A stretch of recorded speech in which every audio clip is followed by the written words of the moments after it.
26 may дүйшөмбү. Жекшемби күнү 25 майда өлкөдө бир гана ЗАГС Бишкек үйлөнүү үлпөт сарайы иштеп, анда 126 түгөй 25-05-25 деген өзгөчө датасында баш кошууну чечишкен. Арал Казарман унаа жолунда кулаган таштар тазаланууда. УКМК Жумгалдагы 1 гектардан ашык жер тилкесин мамлекетке кайтарып берди. Бул жер мамлекеттик ипотекалык компанияга турак жай куруу үчүн берилиши мүмкүн. Бишкек балыкчы багытындагы жайкы поезд каттамы 6-июндан тарта жанданат. Кыргызстандын банктык кредит портфели 46,5 миллиард сомго өсүп, дээрлик 394 миллиардты түздү. Өсүштүн дээрлик жарымы керектөө кредиттерине туура келген. Улуттук банктын маалыматы боюнча жүгүртүүдөгү накталай акчанын жалпы көлөмү дээрлик 242 миллиард сомду түздү. Анын 219,5 миллиардты калктын колунда болсо, 22 миллиард коммерциялык банктардын кассаларында болгон. Бул 24-жылга караганда 26,5 миллиардка көп. Январь-апрель айларында казинолор Кыргызстандын бюджетин 141 миллион сомго толтурган. Кыргызстандын бардык мектептеринде акыркы коңгуроо аземи болуп өттү. Билим берүү министрлигинин маалыматы боюнча быйыл 134,681 окуучу 9-классты, ал эми 80,540 окуучу 11-классты аяктады. Айтматов проспектисинде жолду кеңейтүү иштеринин алкагында кызыл сызыктан чыгып кеткен 30га жакын үйдүн тосмолору бузулууда. Ал эми тургундар буга каршы болууда. 27 май шейшемби. Ош шаарында Валентина Терешкова атындагы мектеп-интернатынын имаратын жаңы окуу жылынын башына куруп бүтүрүүнү пландоодо. Иш УКМКнын төрагасы Камчыбек Ташиевдин жеке көзөмөлүндө. Корумду Балбай Баатыр тилкесинде жолдун курулушу уланууда. Дээрлик 16 чакырымга асфальт төшөлдү. Президент Садыр Жапаров Кыргызстан менен Кореянын өкмөттөрүнүн ортосундагы кош салыкты болтурбоо боюнча макулдашуунун протоколун ратификациялоо тууралуу мыйзамга кол койду. Өлкөдө 113 фостердик үй-бүлө иштейт. Алардын колунда турмуштук оор кырдаалга кабылып, ата-энесинин камкордугусуз калган 243 бала тарбияланууда. 2025 жылдын 1-кварталында өлкөнүн камсыздандыруу компаниялары 2 миллиард сомдон ашык киреше табышты. Кирешелер 2,5 эсеге өстү. Мамлекеттик ипотекалык компания Бишкектин Скрябин көчөсүндө жайгашкан турак үйдөгү жайларды 177 миллион сомго аукционго койду. Аукцион 23 июнда өтөт. Дагы бир кыргызстандык айым Эверестти багындырды. Бул ирет Кыргызстандын желегин дүйнөдөгү эң бийик чокуга Рызгүл Акимжанова көтөрдү. Кыргызстан Кытайдагы эң ири туристтик көргөзмөдө өзүнүн павильонун ачты. Кыргызстан курама командасы 2026 жылы өтө турган футбол боюнча дүйнө чемпионатынын тандоо турниринин июнь айындагы оюндарына даярдык көрүү үчүн машыгууларды баштады. Камчыбек Ташиев беттештердин алдында Кыргызстан курама командасы менен жолукту. 28 май шаршемби. Кыргызстан эл аралык финансы рыноктарына суверендүү еврооблигацияларын дебюттук жайгаштырууну ийгиликтүү ишке ашырып, 700 миллион доллар өлчөмүндө каражат тартты. Бишкектин Чүй проспектисине жаңы чырактар орнотулду. Кыргызстан Нарын облусунун айыл чарбасын өнүктүрүүгө 49 миллион доллар тартты. Орусиянын аэропортторуна пилотсуз учактар менен кол салуу коркунучунан улам Ош эл аралык аэропортунда Москвага кетүүчү каттамдарга убактылуу чектөө киргизилди. Жыл башынан бери автотранспорт каражаттарынын каттуу акысынан бюджетке 1 миллиард сомдон ашык киреше түшкөн. Январдан апрель айына чейинки аралыкта майнинг компаниялардан мамлекеттик бюджетке 29 миллион сом түшкөн. Кыргызстандын базарларындагы сатылып жаткан дарбыздардын курамындагы нитраттардын деңгээли нормалдуу. Бул тууралуу ветеринардык санитардык экспертиза боюнча лабораториялардын адистери билдиришти. Президент Садыр Жапаровдун катышуусунда Атабейт улуттук тарыхый мемориалдык комплексинде Кыргызстандын мамлекеттик чек-араны коргоодо курман болгон аскер кызматкерлерине тургузулган эстеликтин ачылышы болду. 4 айдын ичинде жол эрежесин бузгандар бюджетти дээрлик 405 миллион сомго толукташты. түндүк айланма жолду кеңейтүү максатында 480 курулуштар, анын ичинде 3 май куючу станция демонтаждалды. Эйр Астана компаниясы Алматы-Ош-Алматы багыты боюнча үзгүлтүксүз каттамдарды ишке киргизди. Садыр Жапаров өлкөнүн мамлекеттик чек арасын коргоодо курман болгон аскер кызматкерлеринин ата-энелерине мамлекеттик сыйлыктарды тапшырды. Кыргызстанда Курман айт майрамы 6 июнда белгиленет. 29 май бейшемби.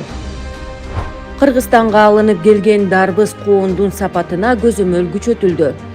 Эми Токтогул суу сактагычындагы суунун көлөмү тууралуу маалымат коомчулукка жарыя кылынбайт.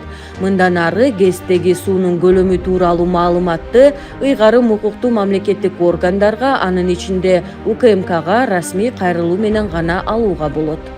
Бишкекте санариптик технологияларды жана жасалма интеллекти өнүктүрүүгө багытталган эл аралык КИТ форуму өттү. Форум Кыргызстандын инвестициялык мүмкүнчүлүктөрүн ачуу жана эл аралык инвесторлордун көңүлүн өлкөнүн потенциалына буруу максатын көздөйт. Бишкек мэриясына дээрлик 280 миллион сомдук бала бакча кайтарылды. Кыргызстан аэропорттору 2024 жылга карата таза кирешеси 17% азайып 4 миллиард сомду түздү. УКМКнын төрагасы Камчыбек Ташиев мурдагы Фрунзе атындагы машина куруучу заводко барды. Ташиев ишкердик субъекттерин криминалдык түзүмдөрдөн коргоо жана мамлекеттик кызматкерлер тарабынан негизсиз кысым көрсөтүүнү токтотуу керектигин белгиледи. 2024 жылдын аягына карата Кыргызстан аэропорттору 5,5 миллиондон ашуун жүргүнчүнү тейлеген. Казакстан аркылуу транзит менен Кыргызстанга жүк ташуу арзандайт. Бишкекте Аламүдүн жана Аларча дарыяларынын нугун тазалоодо 100дөн ашык мыйзамсыз объекттер демонтаждалды. 2025 жылдын 1-кварталында Кыргызстан Япониядан автоунаа импортун өткөн жылдын ушул мезгилине салыштырмалуу 67% кыскартты. Өлкөгө быйыл 569 жеңил унаа алынып келинди. Өлкөдө куралдуу күчтөр күнү белгиленди. 30 май жума. Ысык Көл облусунда аймактык инвестициялык кеңештин катчылыгы ишин баштады. Ал инвесторлорго кеп кеңештерди берип, долбоорлорду юридикалык жана салык маселелери боюнча эксперттик колдоо, ошондой эле тышкы рынокко чыгууга көмөк көрсөтөт. Адылбек Касымалиев альпинист Асель Байбагышевага 500 000 сом тапшырды. Камчыбек Ташиев Чолпон Ата шаарындагы жолдорду оңдоонун ыргагына нааразы экенин билдирип, транспорт министри Абсатар Сыргабаевке 1 июлга чейин ишти толук бүтүрүүгө убакыт берди. Алкоголдук ичимдиктерди өндүрүүчүлөр Кыргызстандын бюджетине төлөмдөрдү кескин көбөйтүштү. Январь-апрель айларында Кыргызстандын бюджетине алкоголго акциздик салыктан 946 миллион сом түшкөн. Ысык Көлдө бириккен коопсуздук кызматы түзүлдү. Ага Садыр Жапаров 144 миллион сом бөлдү. Айтматов проспектисинин тургундарына төлөнүүчү компенсация боюнча мэрия акыркы жоон берди. Жолду кеңейтүү долбоорунун алкагында бузула турган участоктардын ээлерине эквиваленттүү жер тилкесин берүү каралууда, бирок акчалай төлөмдөр болбойт. Канат Исаевге издөө жарыяланды. Чолпон Ата шаарында Борбордук көчөгү асфальт төшөө иштери аяктады. Манас эл аралык аэропортуна 3-чү телескоптук трап орнотулду. Жаңы жабдуулар жүргүнчүлөрдү учакка отургузууда жана учактан түшүрүүдө, айрыкча каттамдар бир убакта келген учурда тейлөө процессин тездетет. Быйыл Бишкектин 46 мектебинде жайкы лагерлер ачылат. 31 май ишемби. Күйөөсү тарабынан зордук зомбулукка кабылган каза болгон аялдын ар намысына шек келтирген билдирүүлөрдү жазган Айбек Уланов милицияга жеткирилди. Ага карата тергөө амалдары жүргүзүлүүдө. Ошондой эле милиция кызматкерлери кармалган жаран өлкөнүн жарандарынан кылган иштери үчүн кечирим сурап жаткан видеону жарыялады. Жалал-Абадда 500 кг күкүрт кислотасын сатууга аракет кылган чет элдиктер менен Кыргызстандын жарандары кармалды. Садыр Жапаров Астана шаарындагы 1-Борбор Азия Италия саммитинин жыйынына катышты. Өз сөзүндө мамлекет башчысы Италия менен стратегиялык өнөктөштүктү орнотууну, экономикалык жана өнөр жай тармактарындагы кызматташууну чыңдоону артыкчылыктуу багыт катары белгиледи. УКМКнын Эркиндик проспектисиндеги башкы имараты мамлекеттин карамагына өттү. Комитет жаңы жерге көчтү. Жаңы имарат Айтматов проспектисинде Горький жана Лев Толстой көчөлөрүнүн ортосунда мурдагы Ленин атындагы заводдун аймагынын бир бөлүгүндө жайгашты. Бишкекте 5-чи эл аралык Наристе фольклордук фестивалынын салтанаттуу ачылышы болуп өттү. Бишкекте президент Садыр Жапаровдун катышуусунда футбол боюнча салтка айланган Мурас достук турнири башталды. Мелдеш 2 күнгө созулуп, ага 16 команда катышты. 1-июнь жекшемби. Президент Садыр Жапаровдун катышуусунда улуттук коопсуздук боюнча мамлекеттик комитеттин Борбордук аппаратынын жаңы административдик имаратынын салтанаттуу ачылышы болду. Бишкекте ысык суу бериле баштады.